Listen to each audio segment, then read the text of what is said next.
In Tarsus, under an unrelenting sun, a boy named Saul first opened books and questions that would shape his life.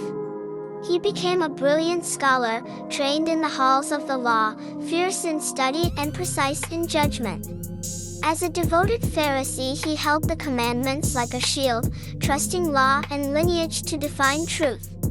When travelers spoke of a new movement, followers of Jesus, Saul saw danger, a fracture in everything he held dear. He felt a righteous flame, something that hardened his heart and sharpened his resolve against those he called heretics. Years later, word of a thriving community in Damascus arrived, and Saul readied himself to act, convinced of his cause. Saul began to hunt those he believed threatened his people, moving with legal authority and implacable intent. He carried letters from the high priest like a mandate, permission to pursue and arrest, to silence the new teaching. Behind the legal formality there was conviction. Saul believed he served truth by stamping out error. Arrests followed. Doors were opened. Families were torn apart.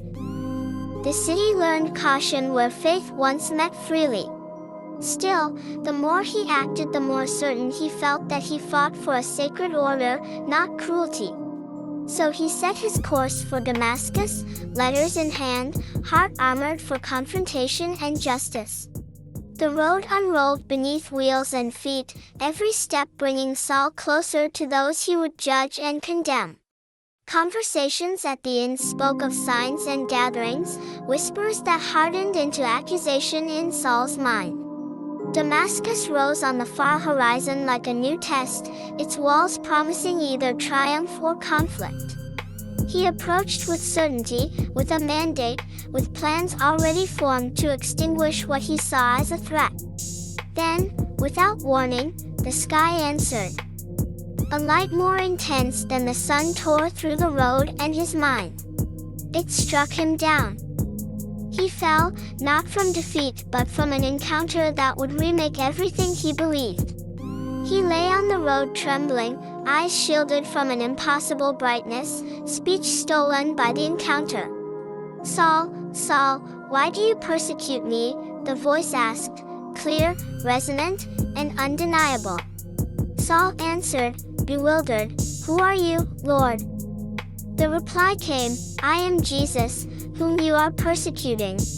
Blinded and stunned, Saul was guided by companions into Damascus, sight gone, his world collapsed into silence and light. For 3 days he neither ate nor saw, wrestling with visions, conscience, and a strange, intrusive mercy.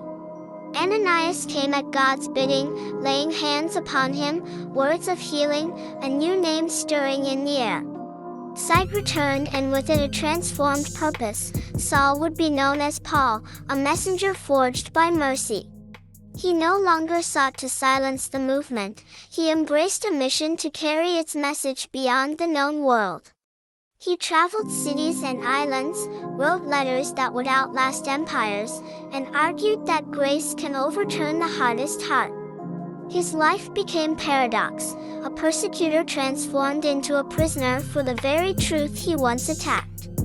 Yet his words traveled farther than his chains, shaping communities, challenging nations, and calling people to a new light. Listen then to the shape of his story, conviction met by mercy, and a single encounter that turned a life into a mission.